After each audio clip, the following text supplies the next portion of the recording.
Welcome, everybody. I'm Anna Jones, and happy to be here with you all this evening. And I'm going to be starting to get these global transmissions, these global angelic transmissions, out to a much wider audience here soon by putting it on more podcast apps than just the iTunes. But this is being recorded so that it is going to be on the Celestial Voice podcast. And I welcome everybody to the Celestial Voice podcast for those who are listening to it later. This is the Global Angelic Transmission, and I usually do them at the very least on the winter solstices, the winter solstice, summer solstice, spring equinox, fall equinox, those sacred times of the year, but occasionally I have been asked to also lead a series of them. And these global transmissions are for these solstices, equinoxes, they're global transmissions that Archangel Michael has asked me to do, and I've been doing this for many years, receiving messages from Archangel Michael and allowing myself to be the instrument or the channel as a modern mystic for them to just move through me and flow through me. So it's not coming from me. I'm not thinking it. I didn't write it all up or say anything. It's not something I'm hearing and then saying. When I actually get to the transmission part, which there'll be a prayer I'm going to guide everybody in first. When I actually get to that transmission, I'll be going into a deep meditative state, and I'll be hearing it at the same time that you're hearing it. It literally will just be coming through me as like a stream of energy that just flows through me and out through my voice.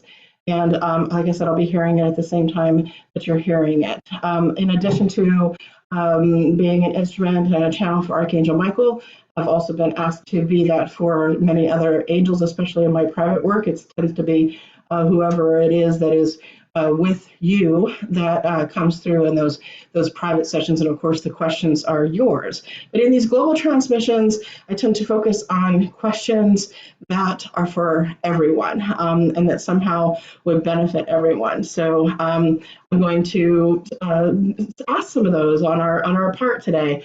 Just make a couple quick announcements.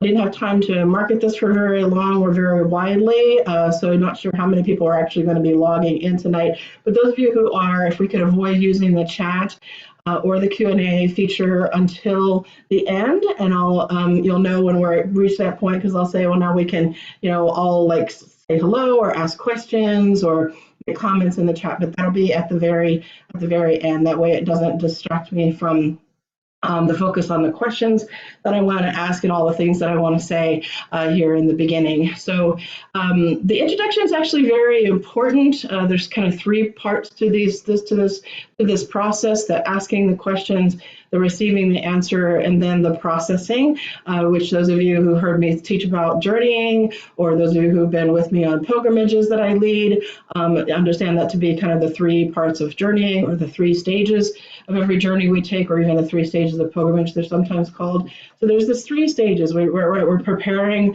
to receive the transmission, the receiving of the transmission itself, and then there's the kind of the reintegration and the processing and things like that happens at the end as we go into that part three of each one of these transmissions, right? So it's not just the message itself.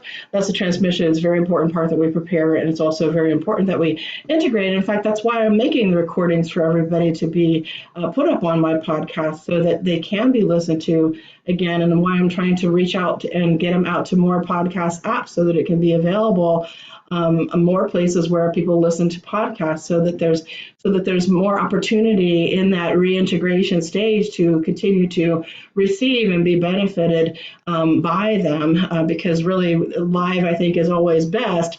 But the experience that I've had over the many years now of even doing these global transmissions, which I believe began in 2009, 2010, when I started doing the global ones, that the global transmissions especially, they have energies that people can receive, and perennial wisdom that people can receive benefit from long after the time. And so we may think, well, that's old or that's dated. In fact, There's many wonderful recordings already up if you haven't already gone to my website at annajonesonline.com, and it's Anna with one N, so annajonesonline.com. If you haven't gone there and looked around, I know you had to go there in order to register for tonight, but if you haven't had a chance to look around, you'll see the podcast there, the Celestial Voice podcast, which has all of the messages from last year, in which there was a series of messages Archangel Michael asked to deliver, and from the previous year, in which there was a series he asked to deliver, and then from previous other, equinoxes, solstices, etc. There's, I think, there's at least 30, 40, I think it was up to like 42 or something like that, messages from all of them from Archangel Michael on these amazing subjects. Again, timeless wisdom. It doesn't mean that just because it's older and it's in further down in the podcast that it doesn't have stuff in it that's absolutely pertinent, and will always be kind of perennial wisdom for us to be able to continue to get something out of. So please go and if you haven't listened to them, listen. You can even the ones that are up on my website are even downloadable. Of course, the ones that there are the same ones that are up on iTunes, which is another place you can download and listen to them on the iTunes app. But here I'm excited. It's one of my exciting announcements that this year I'm looking to expand the apps and the places in which they're gonna be made available. It usually takes about 5 to 10 business days to get those recordings up, to get the recordings up on the podcast. I have to go through, listen to it, give it a title. I never know what the title is going to be, and I always usually have several amazing things that he talks about. So several things to choose from as to what to title it.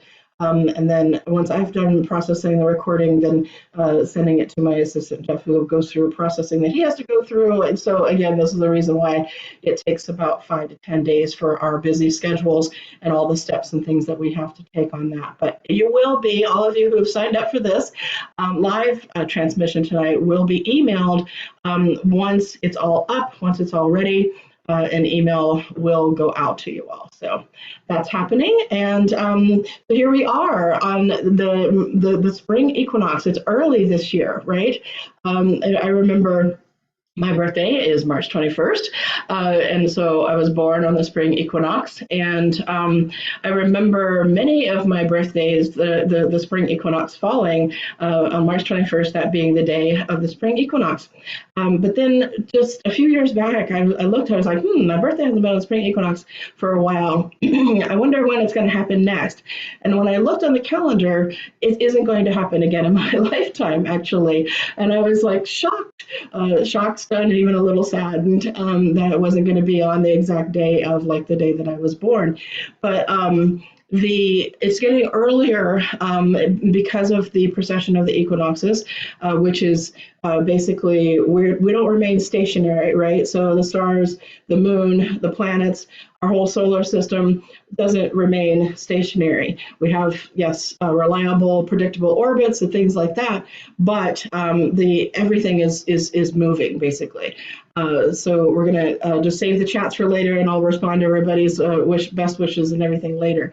So so everything is moving, and so sometimes things come earlier because of that. In fact, we're going to see as our lives go on, especially for those of you who are younger, you're going to see it happening in even earlier dates in the future, right? So I know some people were very surprised. What? Today's the equinox? They weren't surprised. They were very surprised. So what does the word mean? Equinox. Equal is equi, and nox is night. So equal night, equal day. It's a time where the sun lines up with the equator on the earth, which gives us that equal light and equal night, right? So equal light and equal night. And of course the night is a shadow because the light is still there, but it's equal, right? The amount of time that we're spending inside of each, right? So it's a balanced time, and it's a time for us to do balancing, and it's a time for us to come together and do spiritual practices of any kind, including prayer and meditation, which we're going to do both of here tonight. We're not only going to do an invocation prayer for invoking Archangel Michael and do a meditation while he's delivering his transmission to us, but before I begin the angelic transmission, I'm actually going to be facilitating a short, peace prayer for all of us to be able to participate in a moment of peace meditation and peace prayer for us to just a very, very short one, but I feel that it's an important thing for us to always be doing. And I'll say more about that and explain what we're going to do and how we're going to do it as we get closer to that. But I always like to say a little bit about, before I share what questions I have, and I have to Archangel Michael tonight on behalf of all of us. I always like to say a little bit about this sacred time that we're in. The equinox, of course, is like special for the beginning of the greening, right? So not only was there St. Patrick's Day and everybody was wearing green a few days ago, lots of people wearing green around here, but it is the celebration of the ancient goddess Ostara, who is the goddess of spring and new life and rebirth. And it's the celebration of spring, which is the return of the life force energy for bringing new life forth, right? The celebration of the greening, as it is sometimes called in certain ancient cultures. And of course, we look around us outside and we see that, right? We see that, especially here in California, that's for sure. Here in Northern California, everything is really turning green and lush, and we're starting to get little buds on the trees, and some of the daffodils are up, and some of the flowers have already started flowering on the trees. The dogwoods are in bloom. Some of the cherry blossoms are coming out, etc. And it's just kind of like bursting forth, like life, new beginnings, new birth, energy bursting forth. So this is a very high energy time. I'd say the only other really high energy time is the summer solstice. So we're in like a waxing period for the energy of the year, the light within the year, building. But we're in one of the most sacred time periods right now of the whole year. When we look at natural time, and I think of it as sacred time, right? In fact, a lot of the sacred celebrations in the world religions, because I'm an interfaith minister, I tend to celebrate a lot of the different celebrations within the world religions, and a lot of them line up with the sacred time, some of them exactly, and some of them close by, right? In fact, Easter is coming also early this year, because it's I'll try to get this right, the first Sunday after the first full moon of spring, right? So that's why it's also coming early, because spring is coming early. We have the full moon that's going to be coming up here in a few days as well. But the reason why we're in one of the most amplified, energetic, powerful times of 2024, and now it's really going. We're really going to start feeling it after today. I think it's kind of started, and eclipse season really began at the new moon of this month. Sorry, the new moon of March. And it's been building up energy, and now we're really with the spring equinox going to start feeling that. But eclipse season is underway, and we're going to be experiencing this upcoming full moon as a full moon lunar eclipse, even though it may not be visible from where you are.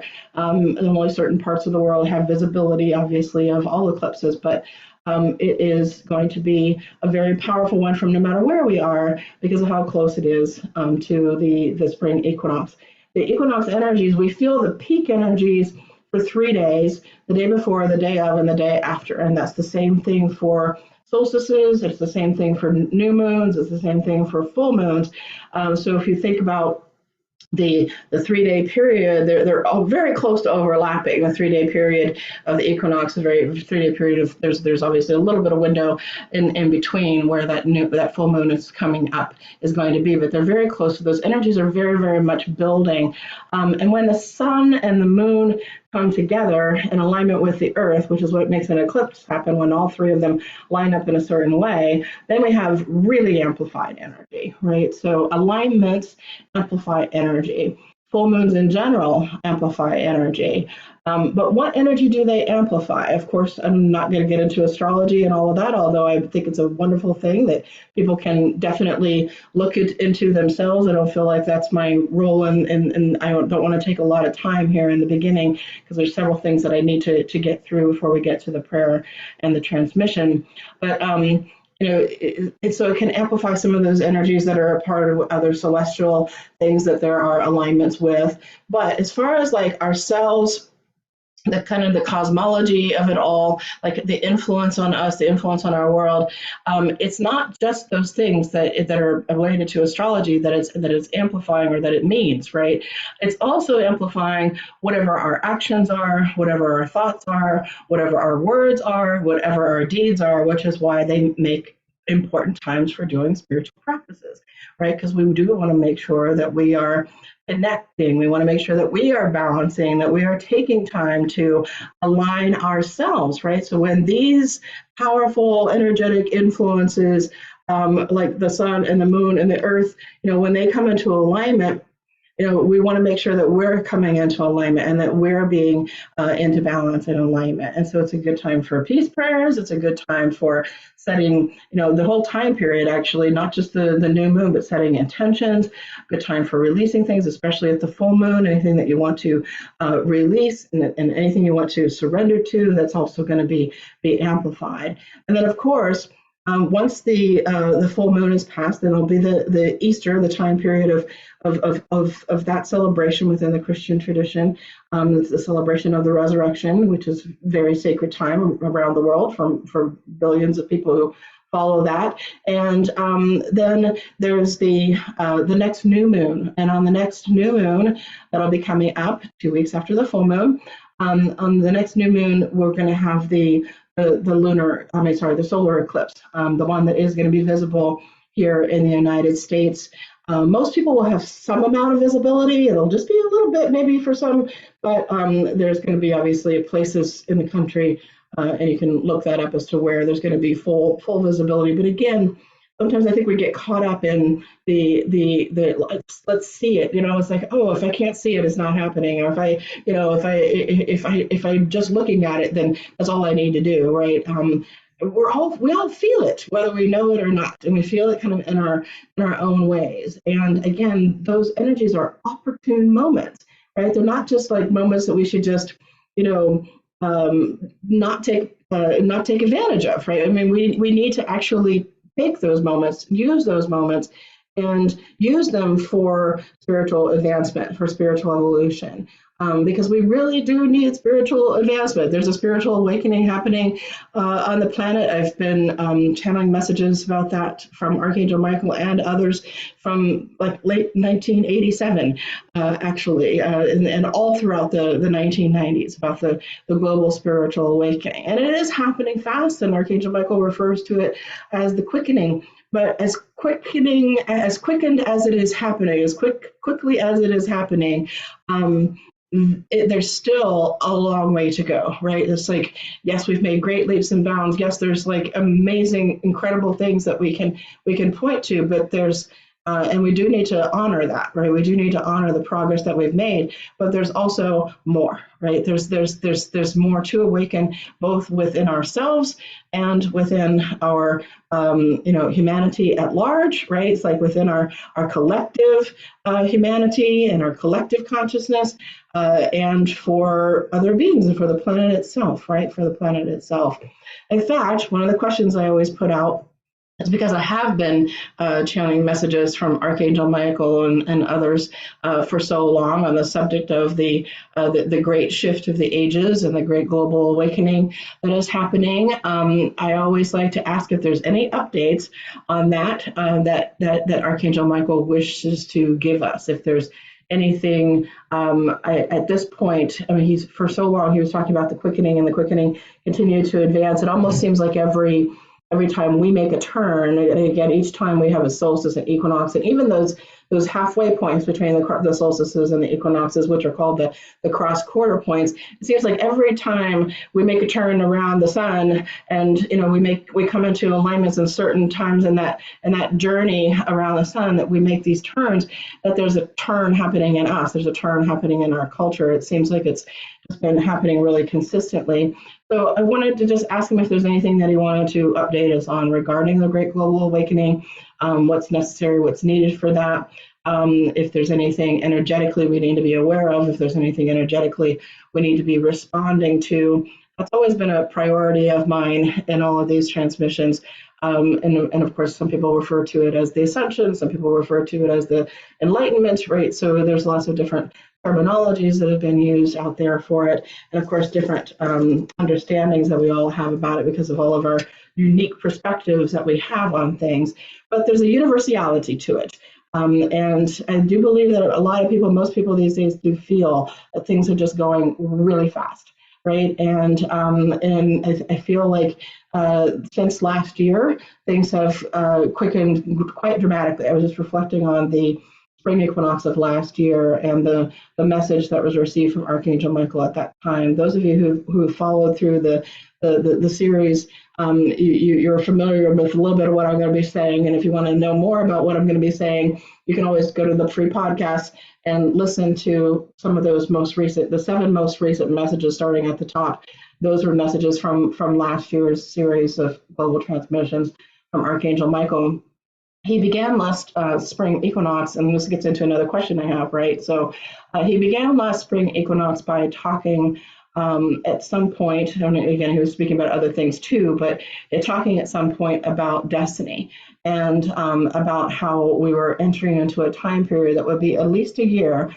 He said equinox to equinox. So he said specifically spring equinox, and he said it again as the year went on, reminding us that it was equinox to equinox. So spring equinox of last year to spring equinox of this year. So here we are of a time period in which our destiny would be amplified, and everything in our call of destiny would be amplified, and like the inner workings and stirrings of things that we might want to do or got to do, or just inner dissatisfactions or just pushes and pulls that we were going to feel that are going to be pushing us and pulling us towards that destiny. All those things were described last year, not necessarily everything that he said about the subject was just on that one equinox message, but throughout that series last year, he continued to elaborate on some of it. And it definitely was his theme, a theme in which it took 7 messages for him to be able to deliver it. I've asked him several times if he wanted to start a new series, and if now would be the starting point for that new series. I've not gotten a message from him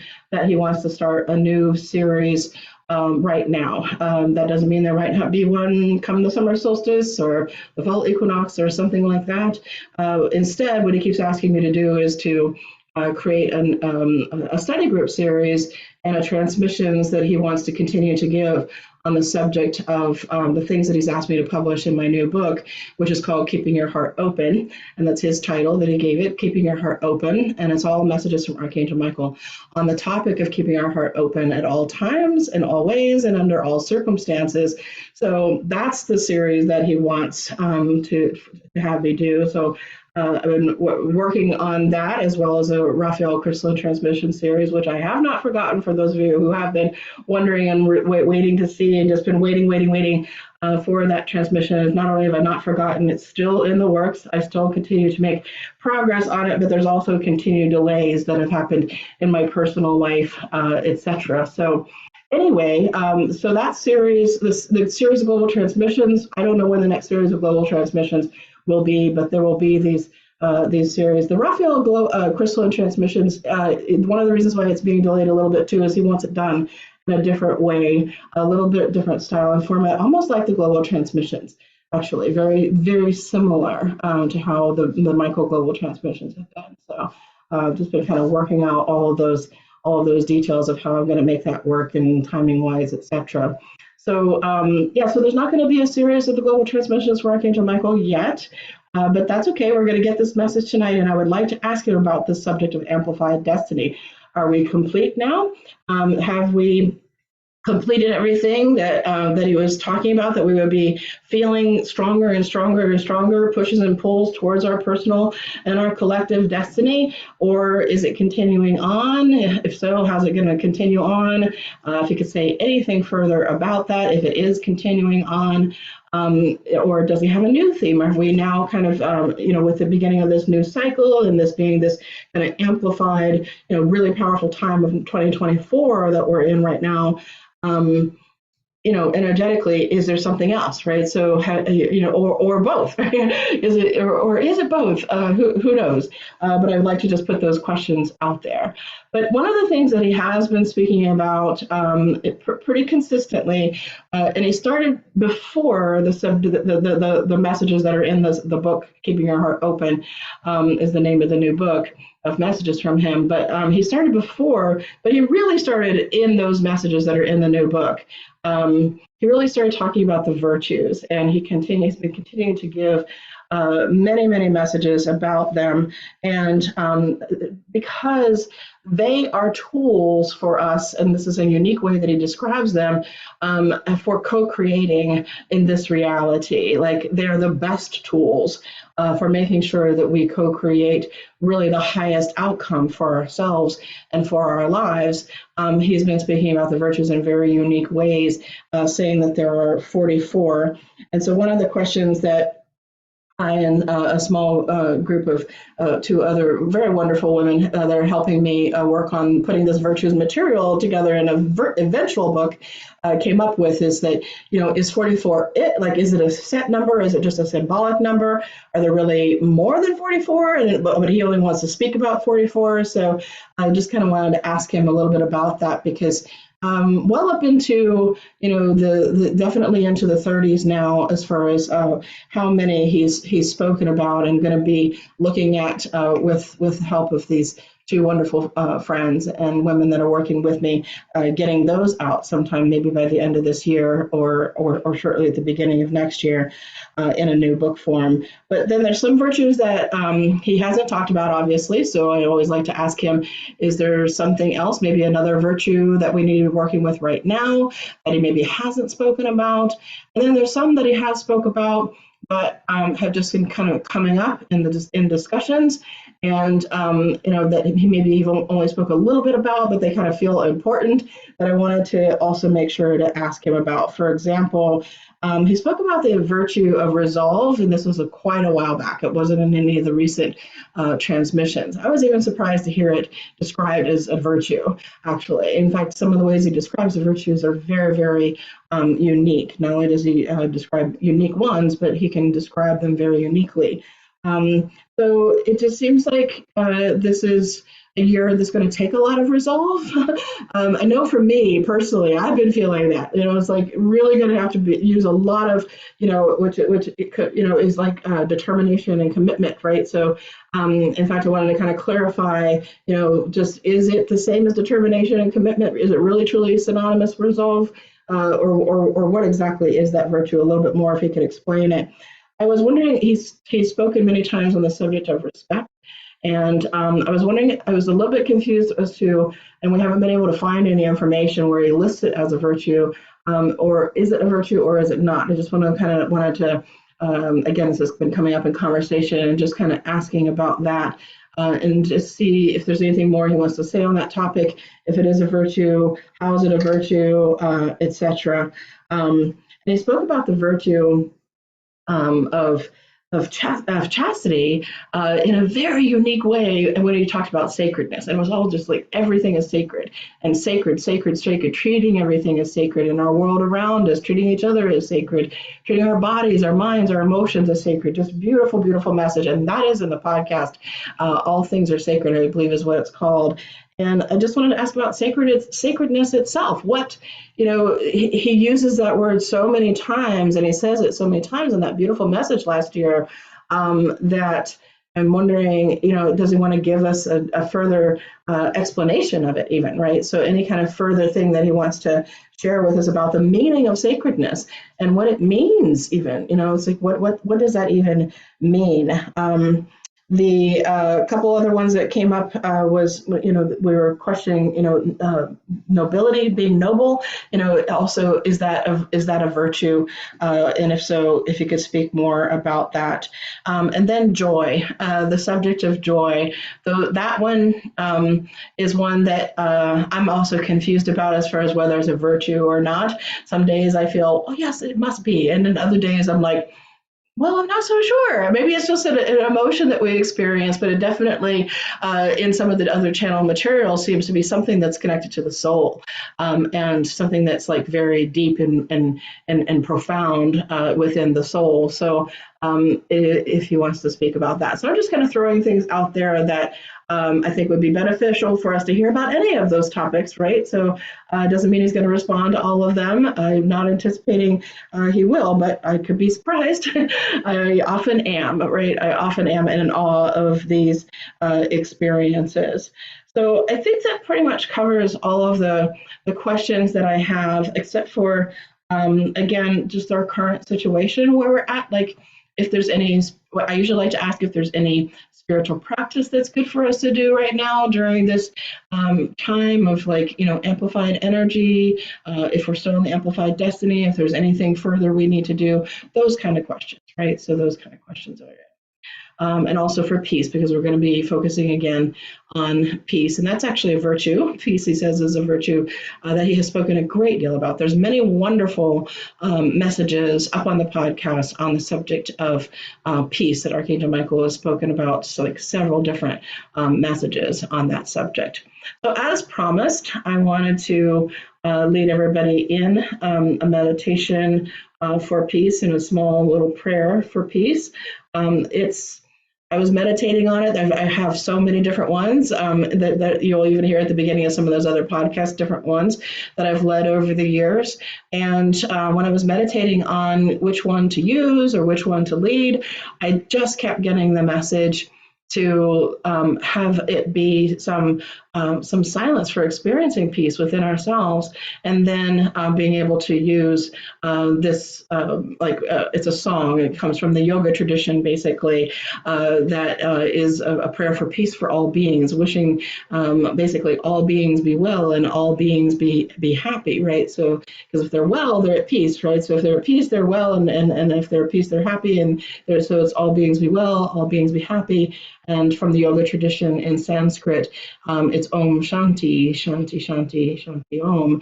Shanti being the word peace, right? But it's not considered to be like just a description of peace, but a sound vibration that can actually be that peace, like represent that frequency of peace. So it's not like an ordinary word. In Sanskrit, it's not an ordinary word.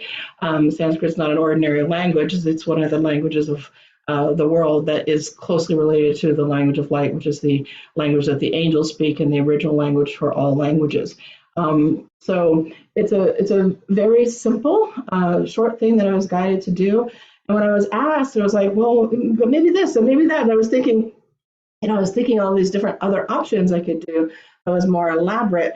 This is just what came through because oftentimes when we do peace prayers, we tend to focus more on them at the beginning of conflicts in our world, right? Especially one that we tend to care more about than others. But there's conflicts all the time in the world, and so we need peace prayers all the time. And some of the large conflicts that arise in our world, like the ones that are in our world right now, we tend to maybe just focus on those prayers for peace in the beginning. And then as the conflict ensues and continues on, especially if it continues on and continues on, then we often forget that those peace prayers and meditations are important. And oftentimes we just go into like polarized sides or polarized views about it, and forget to keep that in our consciousness, and forget to keep putting that out into the world. And I'm a very big believer in the teachings that Gandhi, and one of the famous quotes of Gandhi, and that you have to be the peace that you want to see in the world, right? So we have to be the change we want to see in the world. We have to be the peace that we want to see in the world. The teachings along this line is also very aligned with some of the things that I've channeled for a very long time as well. So we'll have that as an opportunity here, and we're just going to flow. I'll guide us through just some breathing. I'll guide us into just some moments for silent experience of peace within ourselves, and then I'll do the May all beings be well. May all beings be happy. Om Shanti, Om Shanti, Shanti, Shanti, Om. And everybody can kind of just do that because you're all muted, and I can't even see you, I can't hear you, etc. So you can just do it in the privacy there of your own home, in out loud or silently with me. But I do invite you to participate, even in the chant again that comes from the yoga tradition where we're chanting. Om is a sacred name of creation, the original sound vibration of creation, where in the book of Genesis, where it says in the beginning there was the word. Well, this teaching is also there in the Vedic scriptures and the yoga teachings, and it is almost verbatim, that in the beginning there was the word, and it goes into saying what that word was, and that word was Om, that word was Om, and it's spelled O-M, but it's pronounced A-U-M, and so we actually want to make all those three sounds, and then Shanti will be part of the, as an interfaith minister, again, there's many different spiritual practices that I work with, and prayers from all different traditions, but this is the one I was guided to for us tonight. And again, that Shanti is not just the word for peace. It doesn't just represent peace. It is a word for the vibration of it, like, actually bringing in the vibration of it. Okay. All right. And then we'll go straight from that into the invocation prayer for Archangel Michael. And I will be using a very specific, because there's a specific process that the angels gave me, like over 3 decades ago, longer than that actually, but a very specific process that they gave me for invoking them. And so I follow that. In fact, part of that process we've already completed by putting the questions out, right? So just putting those questions out there as part of the process. But then now there's a very formal process that we'll do right after the peace prayer, right? And I'll just kind of just seamlessly take us right into that. And so then I'll probably just take a little pause after the Om Shanti, and then I'm going to begin a chant that is Michael, Michael, Michael, Adonai Elohim, Adonai Eloheinu, Michael, Michael, Michael, and Michael being one of the pronunciations in around the languages of the world, one of the pronunciations of Archangel Michael's name, right? And hearing that L vibration within that. L is an ancient Hebrew name for God, like very, very old ancient Hebrew name for God.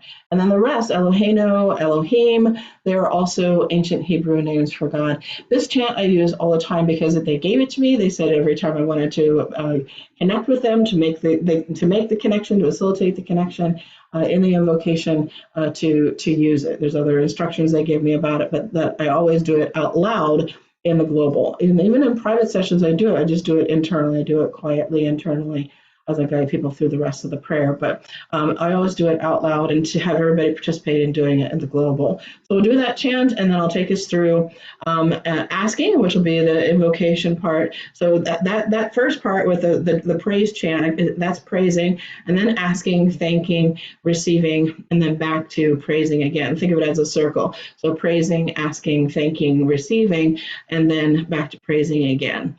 So I'll take us through the asking, and then the receiving is when I'll go into a deep meditative trance state. I literally am in a trance.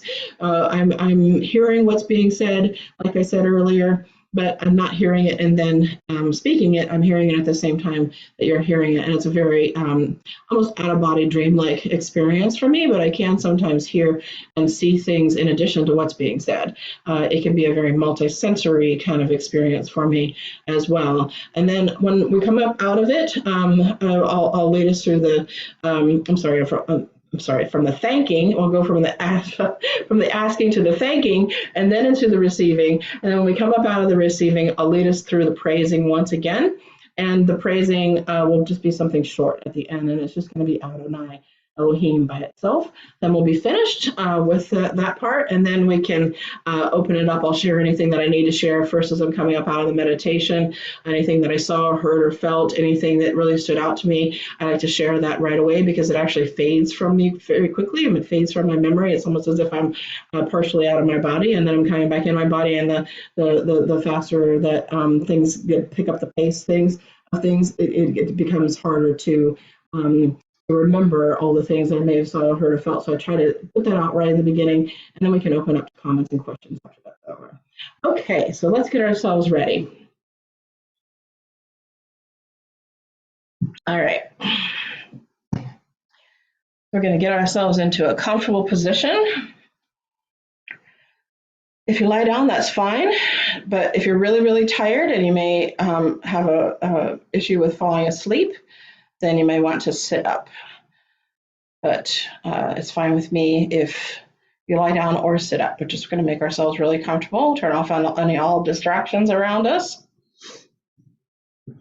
And I'm going to begin with first the peace prayer and the peace meditation. So we're going to close our eyes.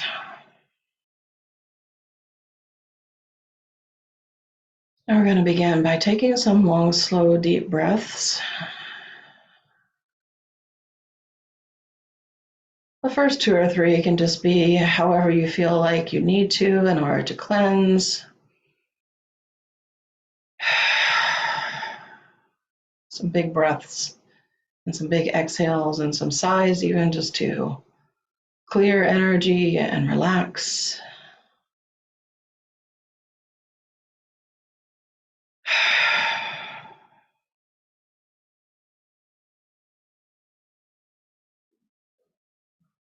And then we're going to focus a little bit more on the breath.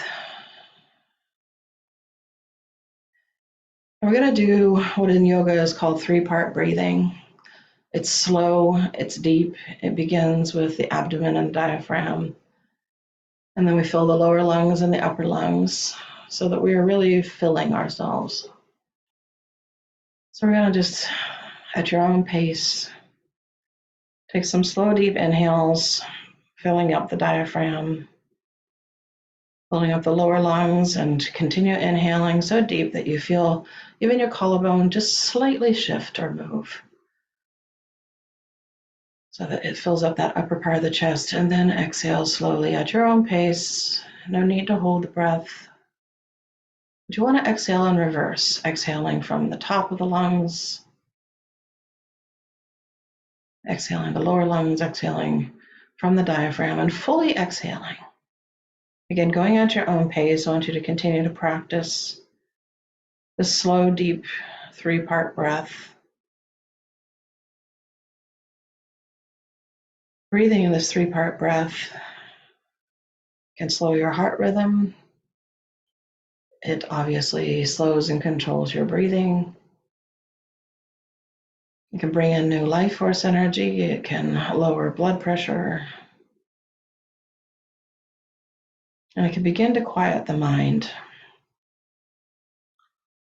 One of the fastest, easiest practices for calming the body and the mind.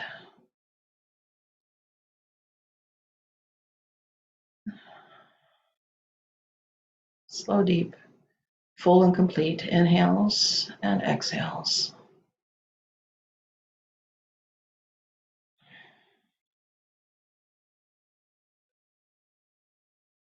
And beginning to let your breathing just relax. Letting yourself feel a peaceful, calming energy in your body. A peaceful, calming energy in your mind. Breathing at whatever relaxed pace now feels normal. Just letting yourself feel this peace, connectedness within your body, within your mind.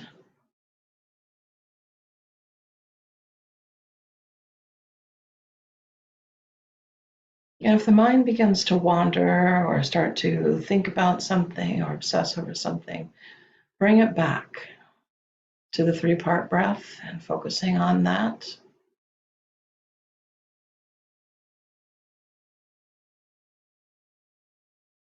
But then return back to the peacefulness, the quiet, the calm. Turn inwards to it. Because peace is a virtue that is divine energy that's all around us and that is within us. It's always there for us to tune into and tap into. It's a virtue that's always there for us to connect to within.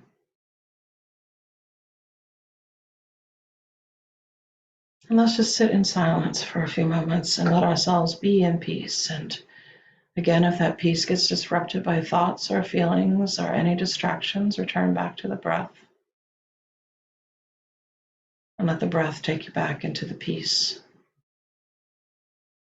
Well, let's just sit in some moments of silence together to be the peace that we want to see in the world.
And as I begin to guide us now into the prayer and the peace chant,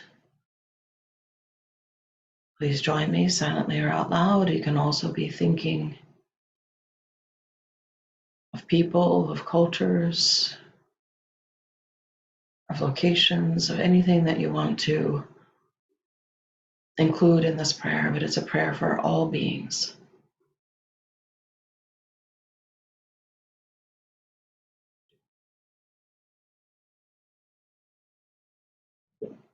May all beings be well. May all beings be happy. Peace, peace, peace. May all beings be well. May all beings be happy. Peace, peace, peace. May all beings be well. May all beings be happy. Peace, peace, peace. Om Shanti, Shanti, Shanti, Shanti Om. Om Shanti, Shanti, Shanti, Shanti Om. Om Shanti, Shanti, Shanti, Shanti Om.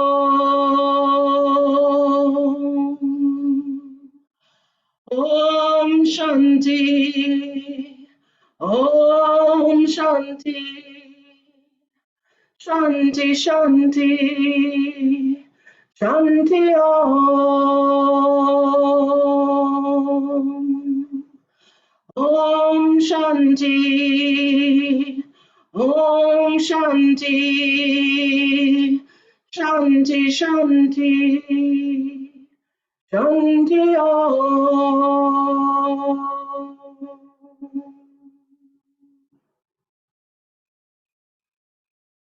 Inhale and exhale. And one more time. Inhale, peace, and exhale, peace.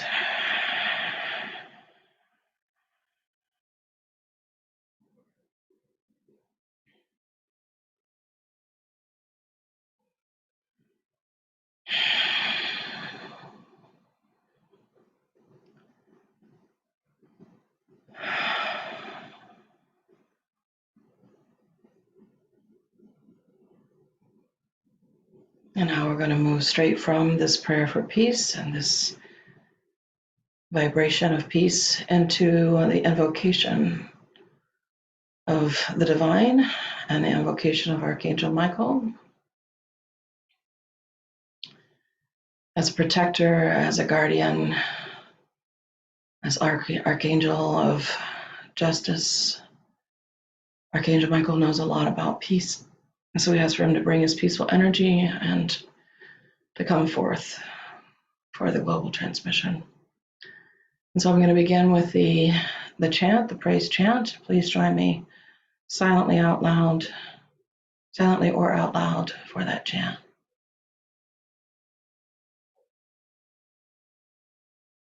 Michael,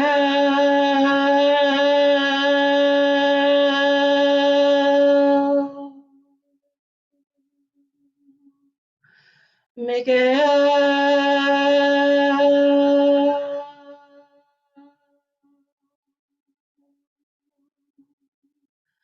Michael.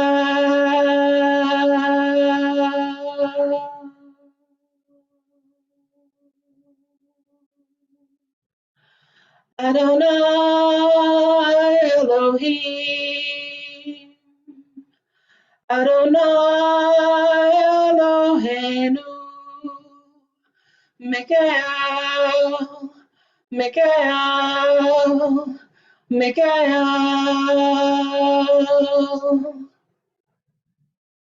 Mikael, Mikael, Mikael. Adonai Elohim, Adonai Eloheinu, Mikael, Mikael, Mikael,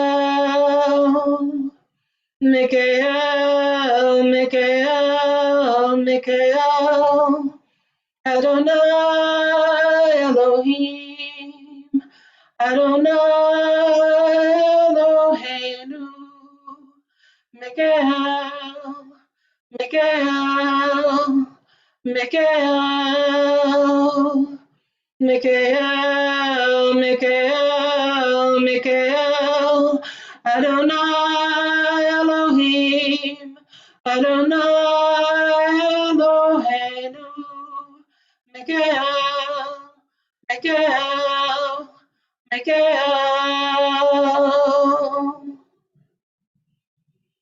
Deep inhale and exhale.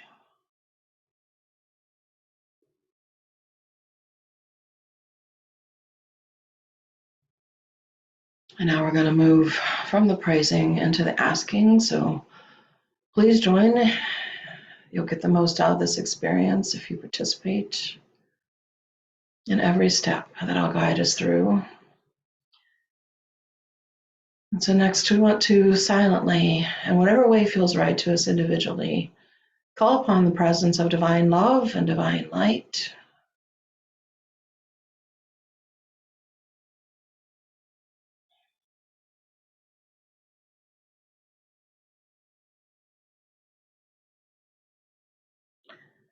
And then let's silently ask that we be protected and connected by divine love and divine light, individually and collectively.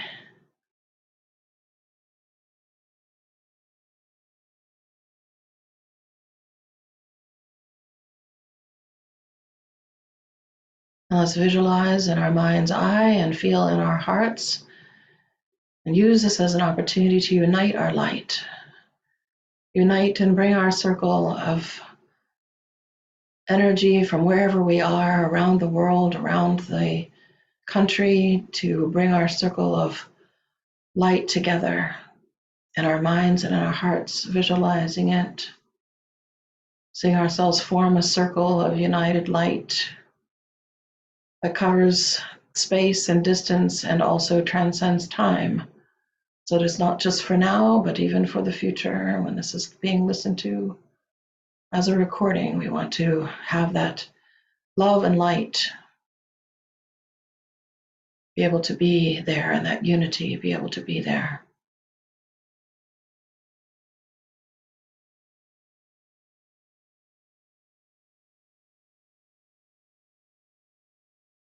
And we expand our circle of light outward, and we invite Archangel Michael to enter it. So in whatever way feels right to you personally, call upon Archangel Michael now by name.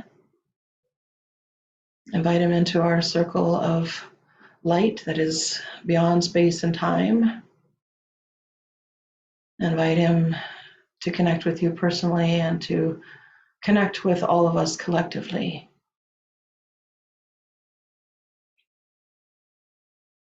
Ask for him to be fully present with us and to use this as an opportunity to speak directly to us a message. Ask him to bring through the full energetic global transmission of energy and light that he also transmits with these messages, the light activations that he also transmits with these messages. It's going to bring through that full transmission in whatever way that we need it, and that it can be received. Ask him to hear the questions and concerns that have been verbalized on our behalf, and to give any guidance and insight that he can to us today.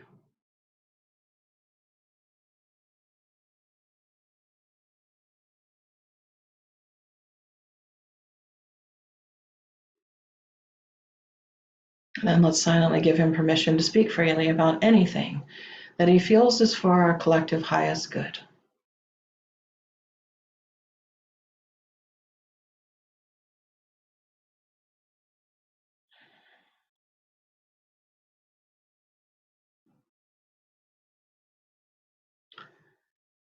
And then we're going to move into the thanking. And first, we're going to feel gratitude in our hearts.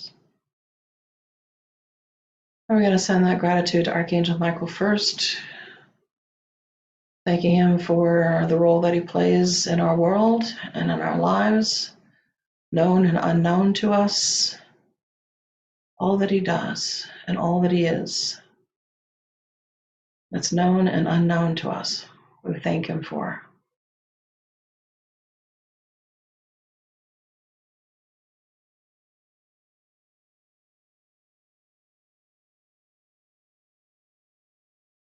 And then in silence, we fill our hearts with gratitude. And we send out a personal prayer directly to the divine, or in any way that feels right to us. Just any and all things that we are grateful for in our lives, in our world, any and all blessings, even challenges and opportunities, all of those things, just anything that we are grateful for. Send out that gratitude at this time.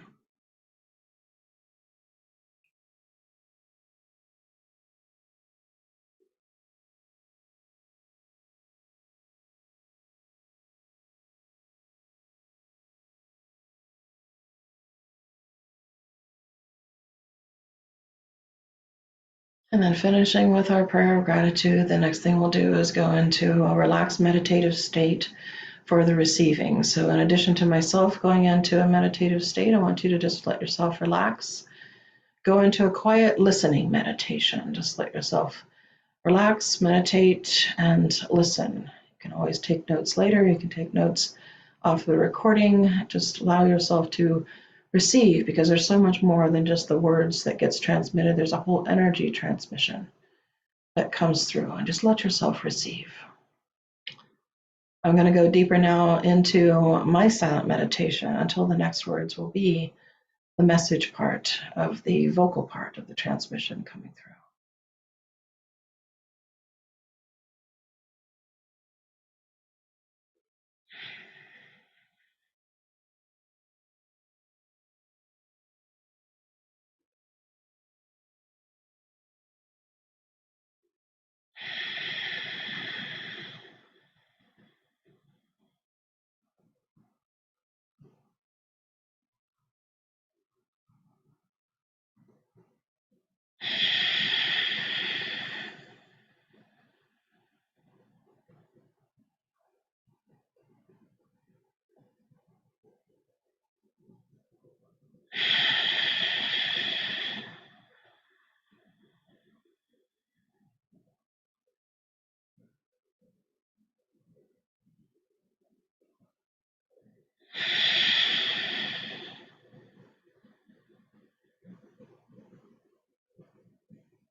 I give my peace as an offering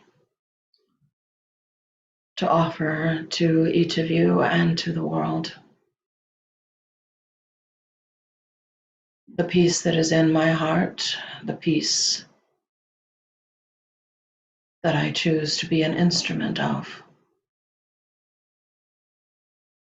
that flows through me to all that I am destined to serve.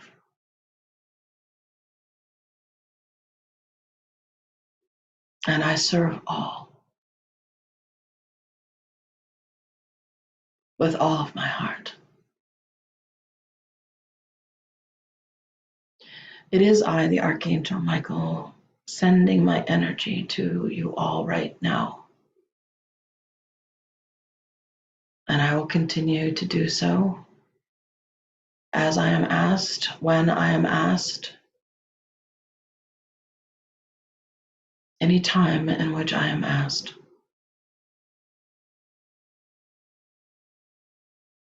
There are so many things filling and preoccupying your minds. And as the great quickening advances, it just seems as if there is more and more and more to fill and to occupy your minds. The good thing about that is that it is expanding your minds. Literally, as the quickening advances, your minds are being expanded in order to be able to handle the capacity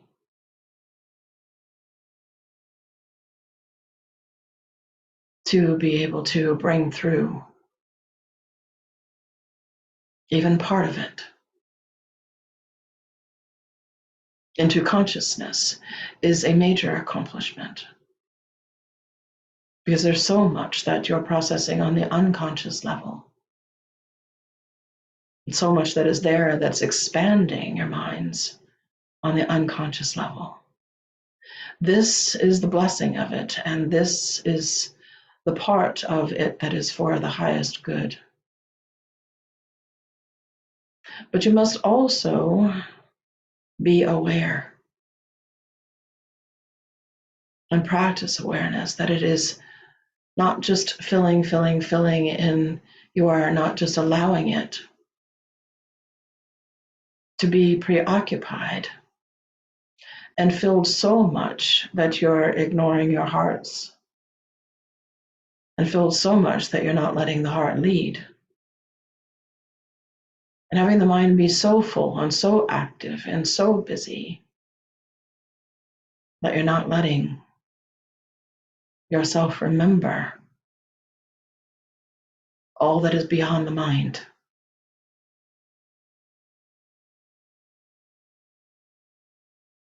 My role, my existence, my very being, for example, exists beyond what your minds can comprehend, exists beyond what your minds can fully conceive. You have some conceptions and perceptions, and those are also expanding, especially the perceptions are expanding.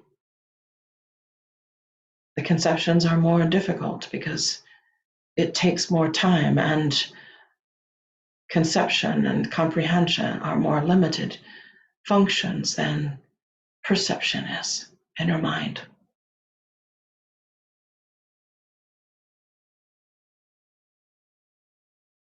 Yet I am here.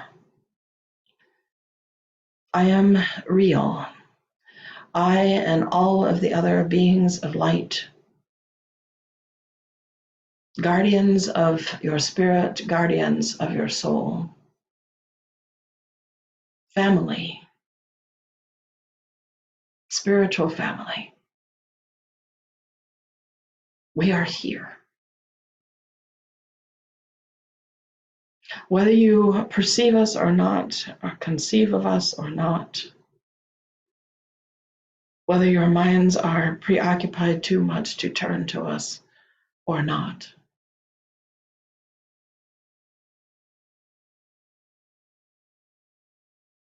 but becoming conscious, becoming aware,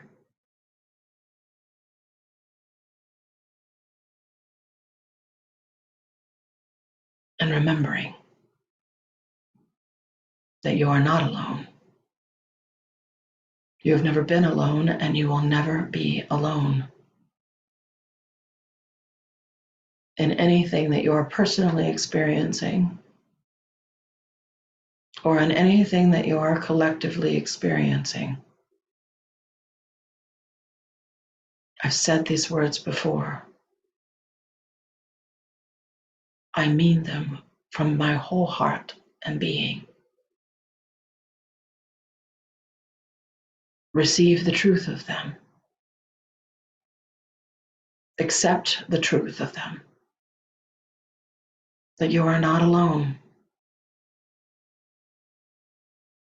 You have never been alone, and you will never, ever, ever be alone.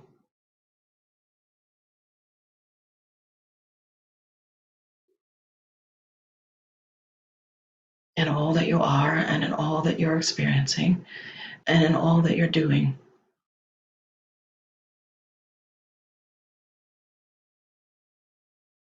And don't just think this to be true or believe this to be true. It truly is my desire for you to feel it in your heart. And with your heart to feel my presence, our presence. For I'm not just transmitting this message alone today. I'm transmitting it in alignment with all of the other archangels that are directly aligned and playing a role with the great awakening, the great shift of the ages, the quickening, the planetary awakening, the planetary ascension, whatever term you choose to call it. It is also real. But it is very confusing for many. And of course, you take everything that comes through your personal perception and that you receive and your perceptions from others and the world around you, and you put it through your own lenses of interpretation. Your mind serves as a lens through which you interpret, and within the mind alone, there are multiple other lenses. The ego serves as a lens through which everything that you receive, both spiritual wisdom, spiritual insight, perception internally and externally, moves through those lenses. Your senses are lenses. It is one true, pure light of spirit, one true, pure, all-encompassing, unconditional love. That is the true source of everything and everyone and in everything and everyone. But that one pure, true light, that one pure love filters through those lenses of perception. And I have spoken before of certain times, especially being times where it is good to cleanse the lenses of perception, to purify them. And that in and of itself is a virtue. The virtue of purification or cleansing. To me, I'm using them synonymous when I speak of them. And there are always periods in your life where it is necessary. Individually, you have your own periods of time that you get to as individuals where that's what you need. But because of the nature of the material world and the energies of the material world around you being so full with so much energy, moving at such a quickened pace, and the density within them, along with the subtleties that is within those energies, there comes certain periods that are good, very good, collectively, for cleansing and purification. And at certain sacred times, this is one of them. This eclipse season and beyond it, the entire season of the spring and into the early summer. Doesn't mean that you have to cleanse and purify the entire time, but it is the very advantage of knowing that these times are advantageous for it, which is the reason why I'm revealing it. It's an advantageous time for cleansing and purification of your bodies, of your minds, of your emotions,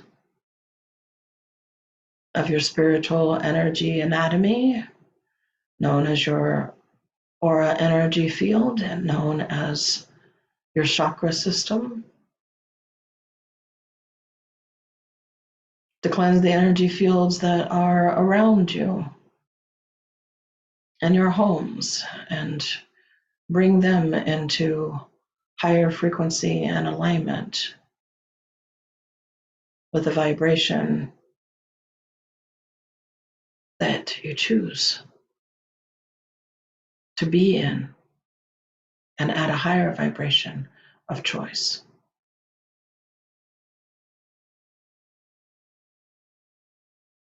And sending healing, cleansing, purifying thoughts and prayers,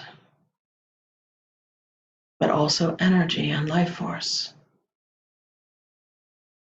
out into the world, and some of that also being through actions. Because energy moves in a variety of ways, and sometimes it can only move through actions that you take.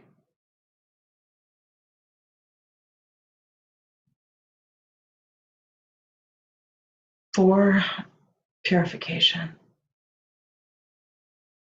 in the hearts and minds of the people of the world,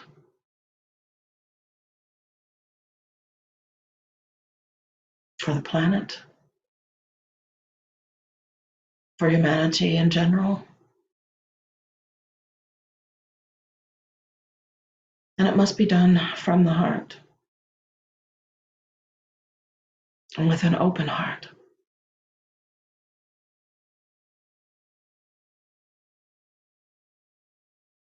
And if that is hard and difficult to do, then cleansing and purifying our hearts.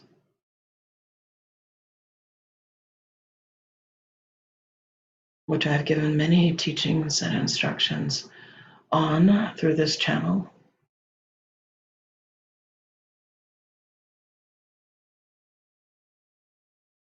But it is very difficult to cleanse yourself, even if you leave the heart out. There's the cleansing of the mind and of the lenses of perception that I've been speaking of. The cleansing of the body through the physical senses and cleansing the body from all other ways in which there's toxicity that builds up and density that builds up. But then there's cleansing of the heart.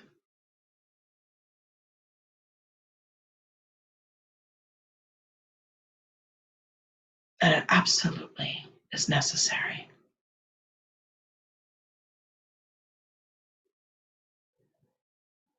It cannot be left out. And it's not just the emotions I'm speaking of. Cleansing emotionally, yes.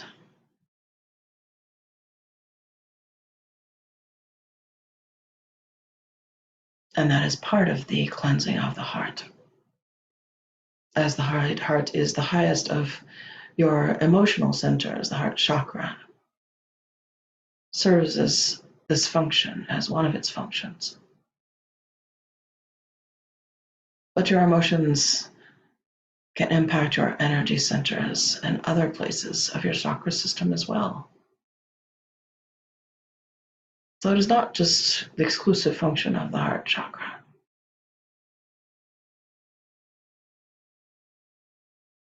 The other functions that I have spoken of the heart chakra, as it being the seat of the soul and as it being the place where within, deep within, the heart of the heart and the heart of the soul lies the sacred heart.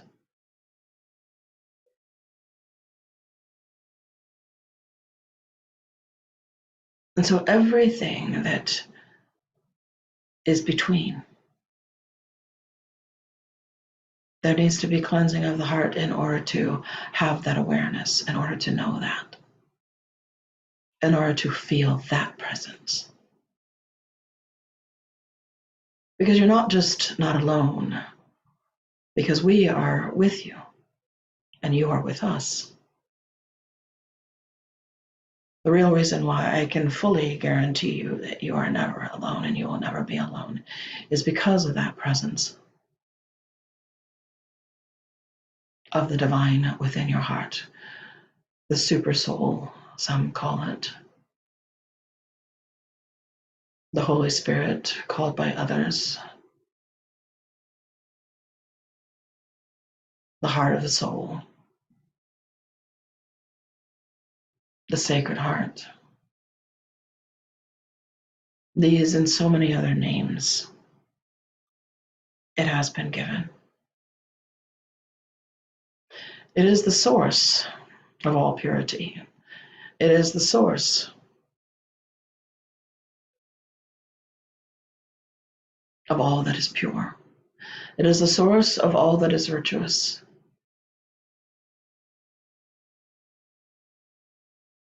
which is why the virtues live within you. They energetically permeate all around you and within you as the energies of the divine. That yes, you are to co-create with.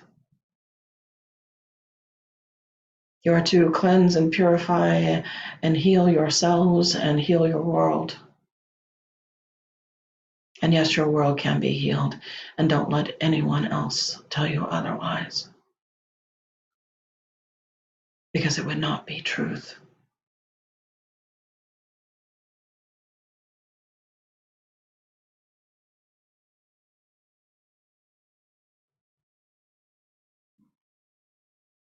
This year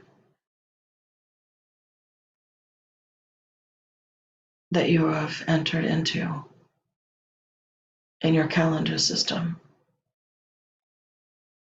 it is going to continue to be a time period where destiny is amplified.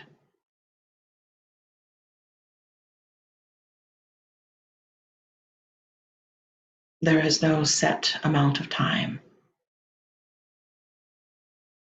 as to when that cycle will be complete. I and others had hoped that there would be much more completion by the time of this spring equinox, but there is still much more to come.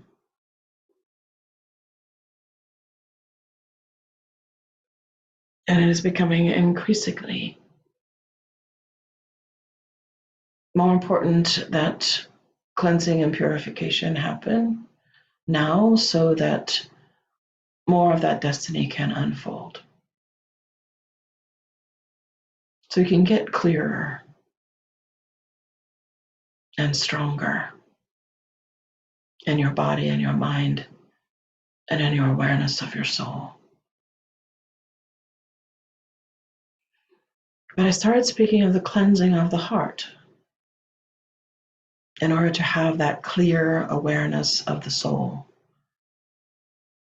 and of the sacred heart, the super soul.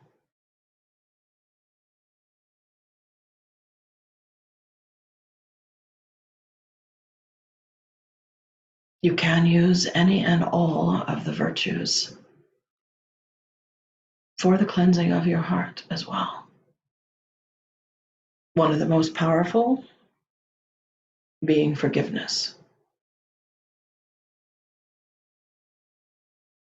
as far as its cleansing power for the heart. Love, of course, being the most powerful. But oftentimes certain virtues need to be used, evoked from within and invoked into you, filling yourself from the inside and the outside before other ones can fill you. Sometimes to fill yourself with peace, to fill yourself with love that is there within you, that you have an infinite source of within you, the source of within you.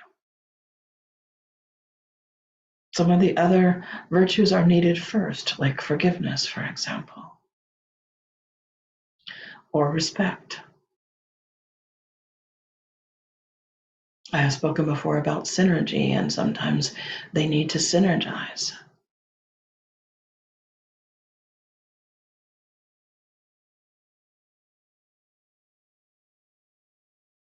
Forgiveness has a restorative quality, a renewal quality to what it does and how it does it.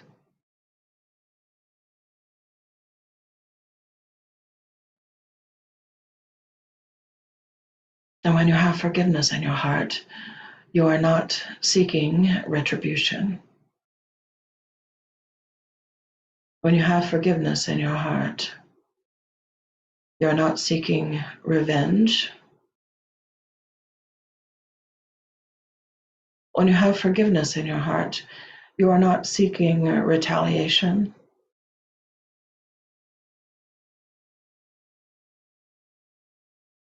When forgiveness fills the heart and cleanses the heart, those things are not present. They do not hold the same energetic vibration, thus they cannot be present at the same time.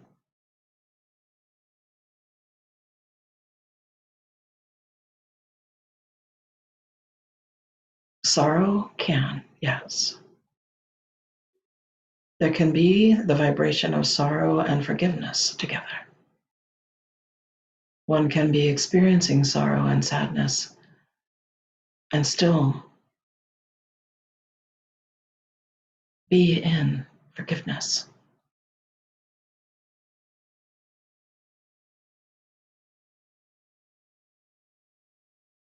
Even grief. Those emotions, they can be held simultaneously with forgiveness. They do not cancel each other's frequencies.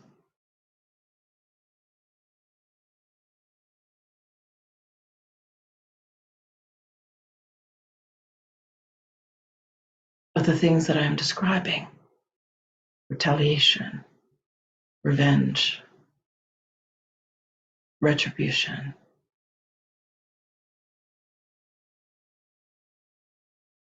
even if people think that they are doing them out of respect for someone or to respect someone's memory, or even if they think that they are doing them out of honoring themselves or honoring someone, they are not virtuous qualities. And they create great discord and disharmony, which I spoke about at the winter solstice through this channel in this format. Disharmony and discord. And so many of the things that break the peace in the world and your peace amongst each other originate from those energies, those emotions, and those frequencies, because emotions are energy in motion, emotion. They are frequencies, and they're frequencies in motion.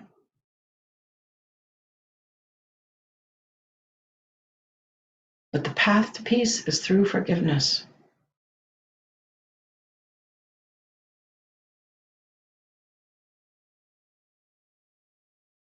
Anger, shame, blame, these also are transmuted through forgiveness. And its cleansing power, its cleansing effect, to cleanse the heart, not just of these emotions, but of these energetic vibrations.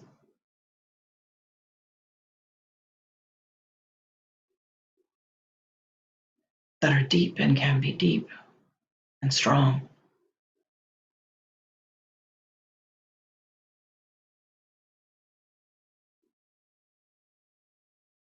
Forgiveness is a very complicated subject, but it does not have to be hard.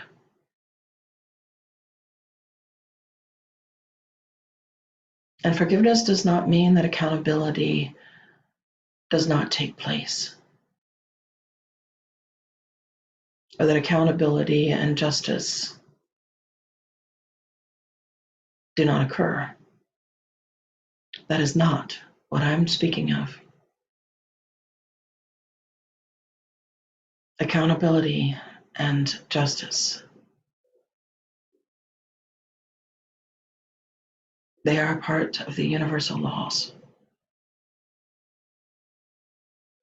the universal law of justice. The virtues are not the universal laws, they are different.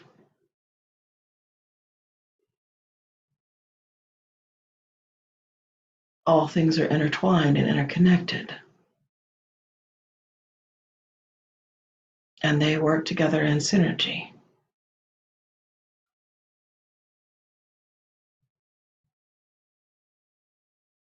But the cleansing power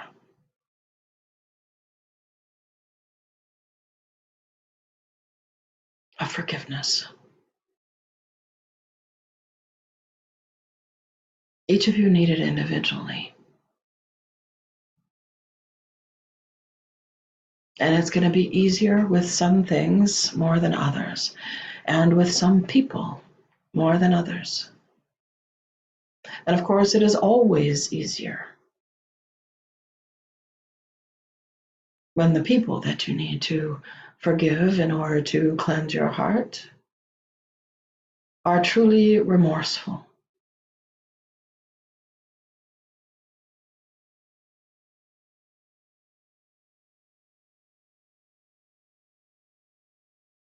But forgiveness is not something that should be conditional,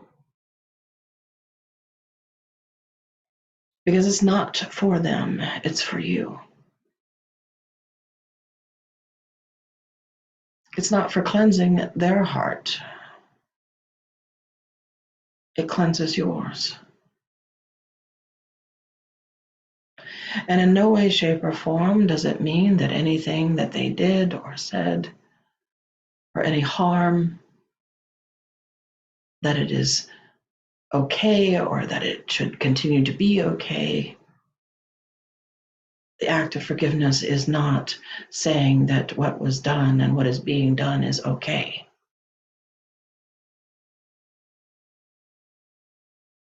You must expand your hearts to hold two or more things within them simultaneously.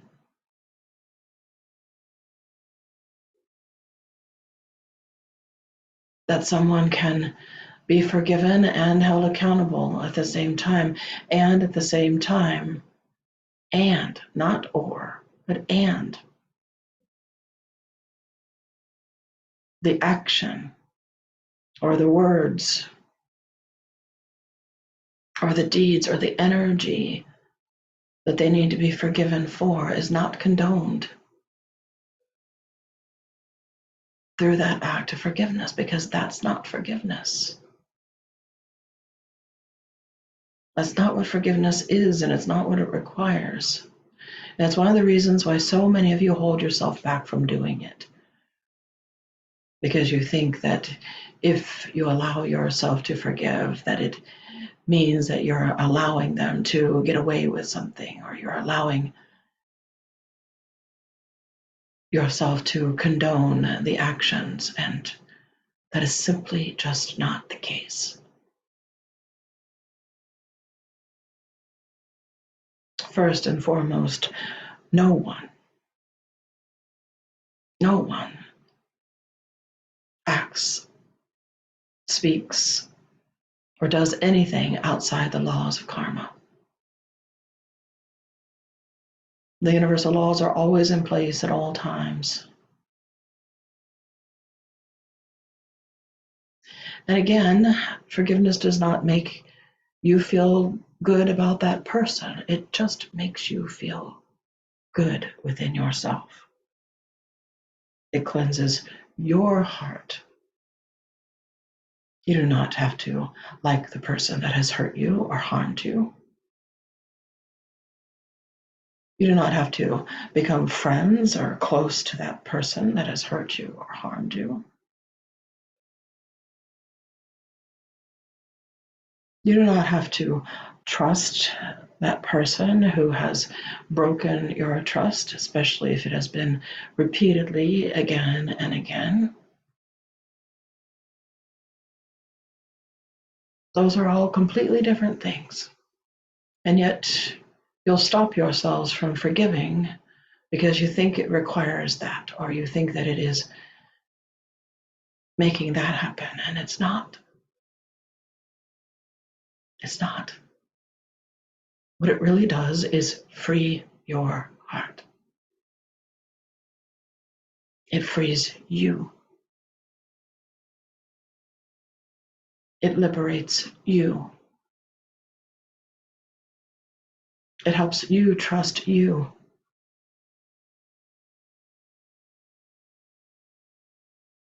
It helps you connect with the source of discernment and trust within yourself.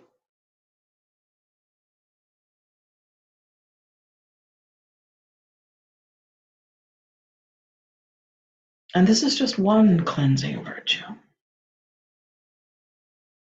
One virtue that has the power to cleanse your heart.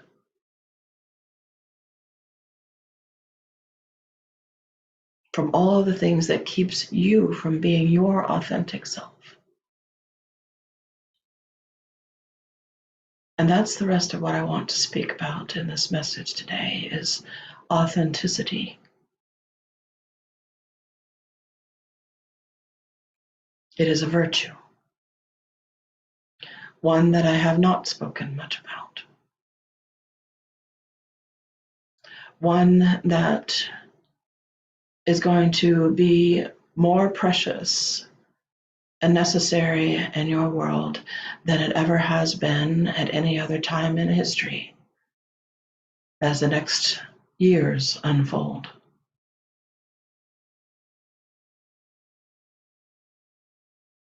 Authenticity.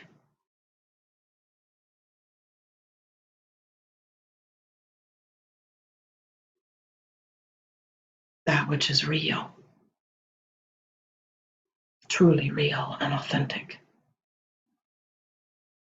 That which is authentic comes from origin. It is original. That which is authentic is truly real.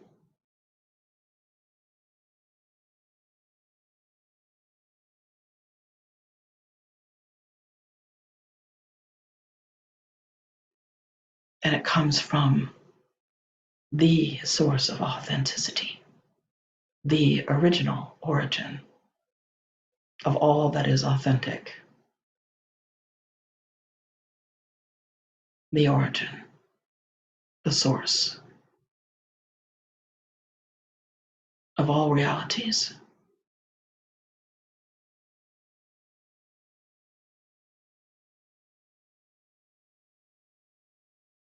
Of all that is real within you and around you.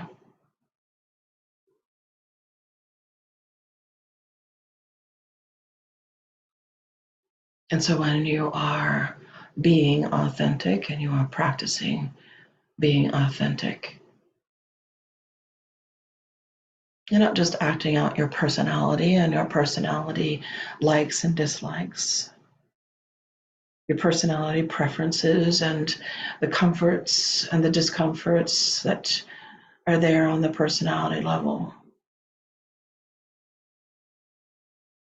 Your personality and all of those factors are a part of you, yes, and you don't want to pretend to be anything other than what that personality manifests as. But you are not your mind. You are not your personality only. You are not your emotions. You are not your body. You are eternal spirit souls. You are beings of light. You are beings of virtue. You are beings of virtue. Use them and use them wisely. Use them well.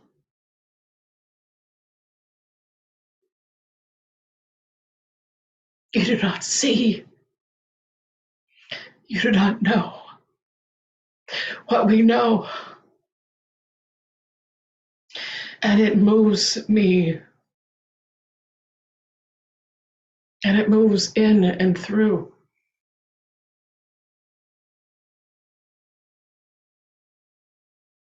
on a very profound level.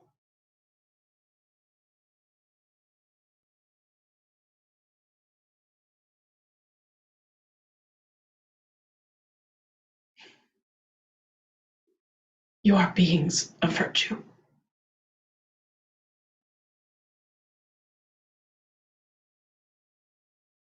Be authentic in who you are. Be authentic in your practice and your use of these energies.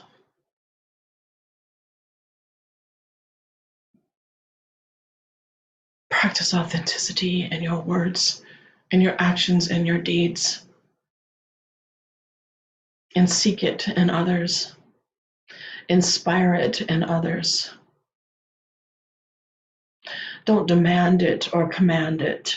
Inspire it.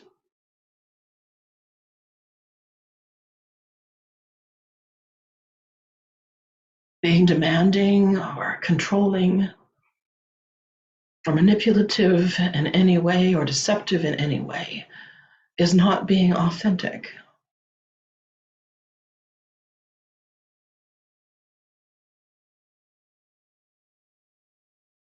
And goes against so many of the virtues. Not in a way that dissolves them or eliminates them.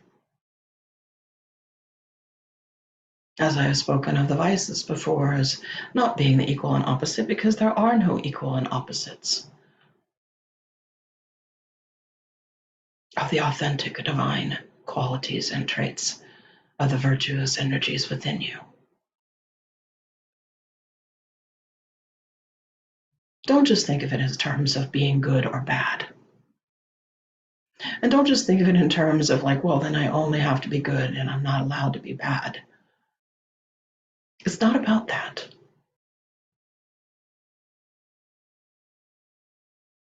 It's so much more than that.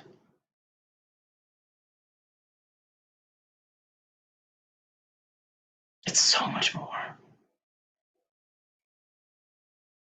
Authentically being the virtue of being a virtue that you are, and using the powers of co-creation that you have within you with these incredibly powerful energies of creation that you have within you.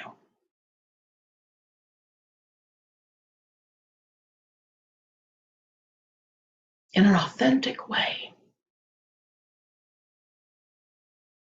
It's not about being good or bad. It's about being that which you are.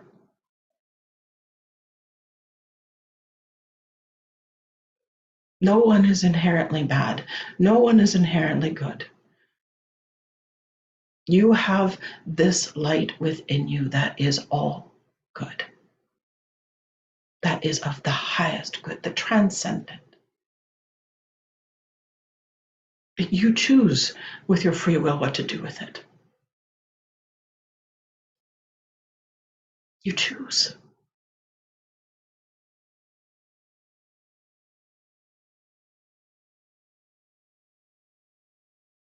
And those of you who think it's fun and joyful to choose to use that energy in a way that's not authentic, but to control or to manipulate or to hurt or to harm, for the pleasure of it or the joy of it or the fun of being bad. You do not do so outside of the laws of karma.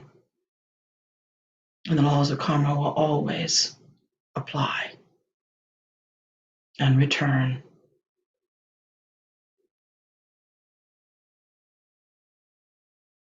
But I implore you to know what joy really is.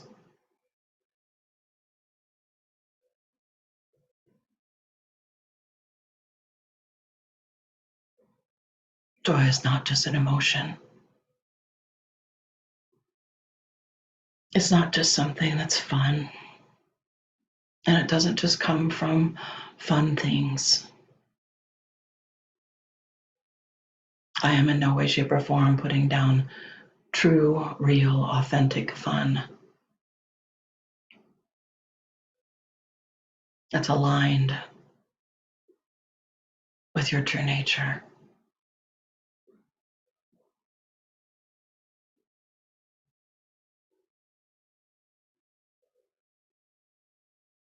But there is a bliss that is part of the nature of your authentic self that transcends what joys you get from things, and from acting out or acting badly, whatever joy that can come that's from the temporary.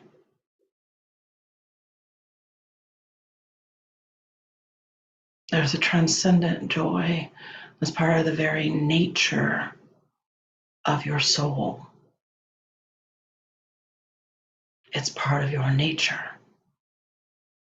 of your authentic self.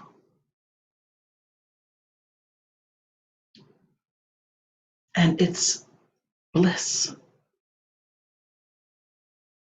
It's bliss.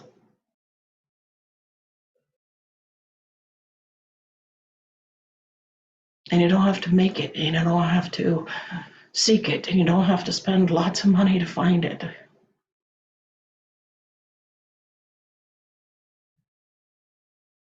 And you don't have to act out or do things that's against your nature in other ways.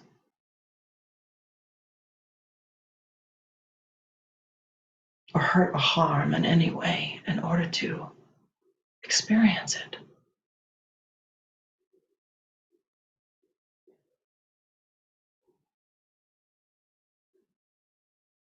You don't need anything,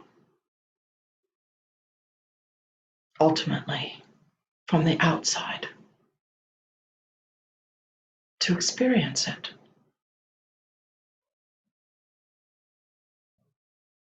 But you do need to turn to it.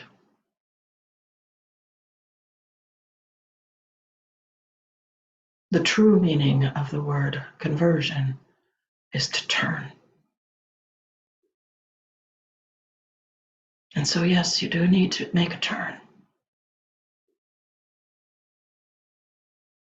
To cleanse the heart is to transform.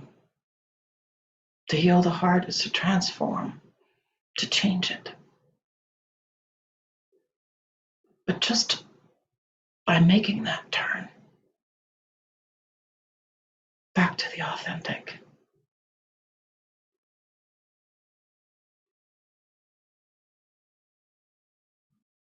and this doesn't mean that you cannot use technologies. It does not mean that things that are man-made or things that are synthetic, things that aren't natural, that they cannot be used for the highest good. For indeed they can. Always. Everything that has come into creation has come through your power of creation and from the Creator. But it's all about the consciousness in which you do it and the consciousness in which you use it.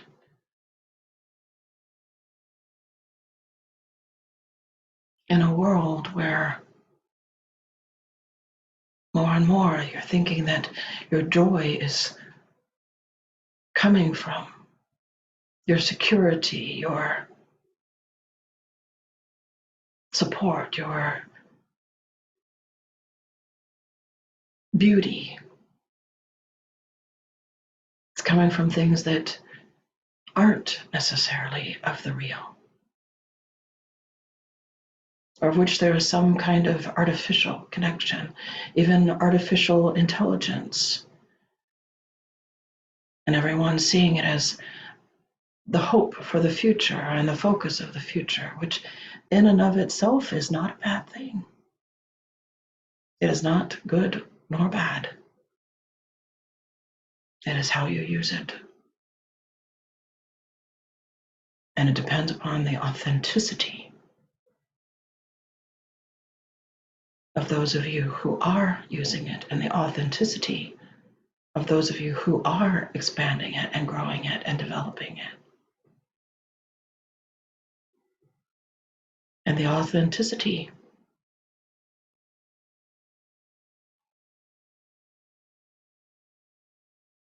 combined with the other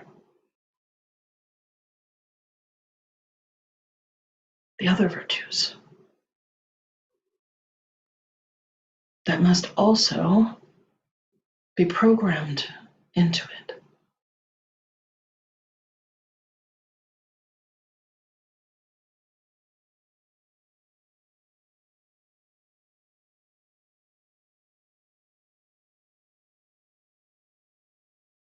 Being authentic doesn't mean rejecting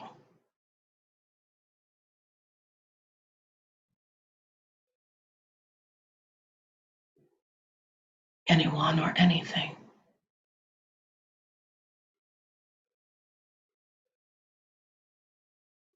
And understanding reality in a whole other way is coming for all of humanity.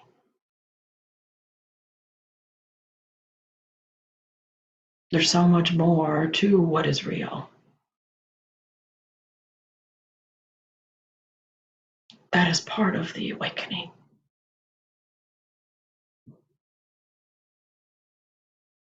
And so many people who believe that they and they alone know what is real. And I can assure you, only very few enlightened ones have glimpsed the reality of that which is real that I am speaking of. And that you all will know when you get there.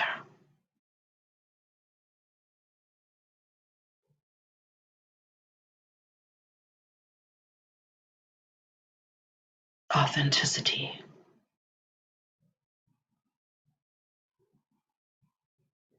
must be used at every step of the way.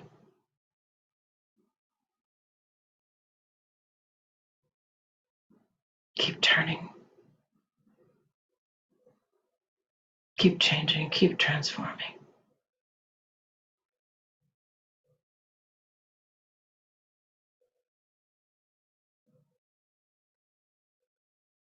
And fear not.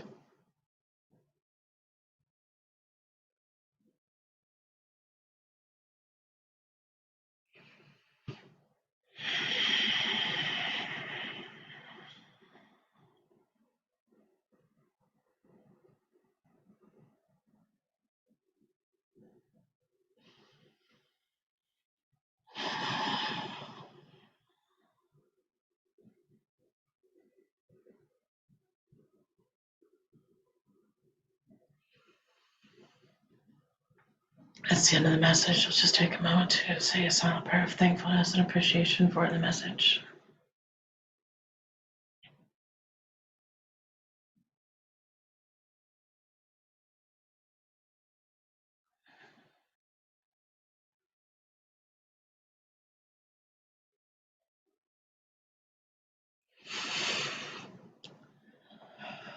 And then we're going to complete with returning to praise once again. It'll just be Adonai Elohim by itself just a couple of times. Adonai Elohim, Adonai Elohim. Adonai Elohim, Adonai Elohim.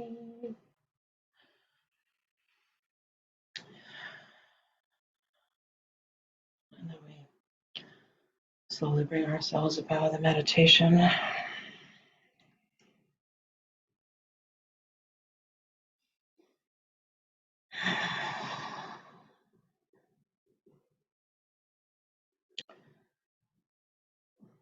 Felt such strong emotion during that message, especially that part when he was talking about us being beings of virtue. He was saying it. It was, I believe it was my emotion coming through in tears, which just moving me to tears as it was coming out, but it was with such emotion that he was saying it and speaking it. And like, they give me oftentimes these aha moments, these like moments of experiencing what it is that they're saying and that he's saying. And I was also really moved by it at the end too, just for the experience that I was having of not just the emotion they was saying, there was that experience, but then the experience of experiencing that. And the vibration was so powerful and it was so high and it was so immense.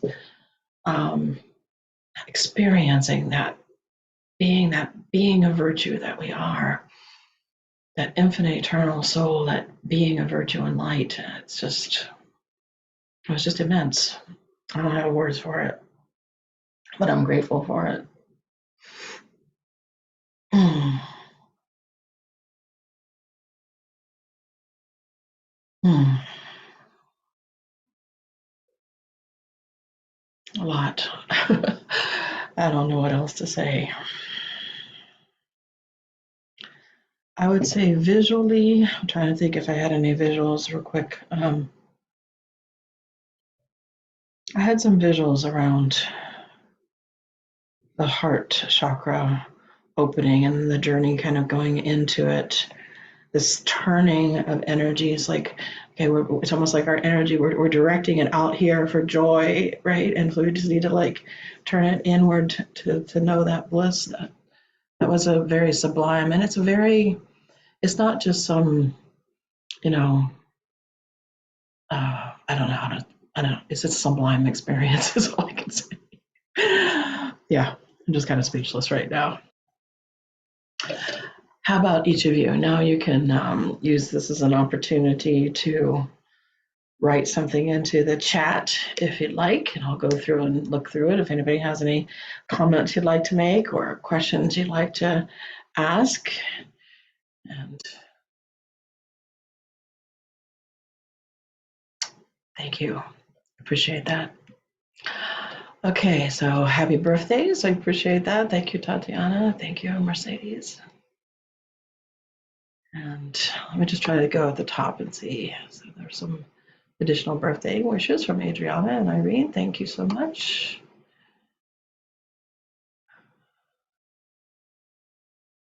Thank you, Julie. Appreciate that. I felt like my heart got a major healing too. Like it was very healing. Mm-hmm. Yeah, definitely. That was from Kelly and Julie, Nalini. Powerful and deep, yes. Lots of crying. Yeah. I mean, I thought the part about forgiveness was like, I mean, to me, he could have just stopped there and it would have been a great message, right? So then he really got into it, right? So we're still in it. So basically, he was saying we're still in this period of amplified destiny. It's going to continue on, and didn't get a sense of how much longer, but but this almost like this keyword to go with it is authenticity, right? Say happy birthday. I went so deep, have to re-listen. Yeah, that's always the case. So is that you crying or him? I believe he was saying it with such emotion that it was evoking that emotion in me and moving me to tears for sure. But he was saying it with profound emotion, like vibrating kind of emotion.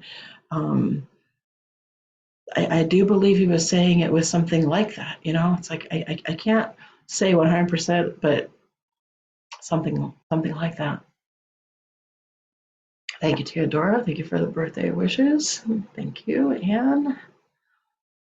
Appreciate that. I needed to hear this message. Yes. I keep feeling like a lot of people need to hear these messages, which is why I'm looking for ways to get the podcast out to in more platforms. So Don't command or demand, inspire. Yes, I loved that part as well. That crying was powerful. Yes, it was. Thank you, Marianne. So I'm glad that you made it on here from Ireland. So very helpful. Yeah. Felt him working on my heart chakra in the beginning and before you mentioned the heart. Yeah. Well, I think this is also why he wants me to do this series on the book, right? The teachings of that he gave on the subject of in the book. There's let's see, 15, I believe, messages, if I'm remembering correctly, messages from Archangel Michael on the subject of keeping your heart open in all times and always under all circumstances. But then he wants to also give, so he wants to do a study of it, but then he wants me to also have him be able to give almost like his own commentary of it, so to speak. So a commentary on his own teachings. So it'll be transmission. So we'll get to it. Believe me, it's going to happen. So we'll get there. We're going to do, I think he wants to give more, go deeper into some of the understandings even within it. Let's see. I'm going to go back down. It flipped me all the way back up to the top. So, Sandra, that's where I left off. Many blessings to you now and always. Thank you. I'm just turning off this one recorder here. And I'll finish looking at that. Okay. I'll go ahead and turn off I'll leave this on. Actually, I'm going to go ahead and turn off the recording for everybody's sake now. So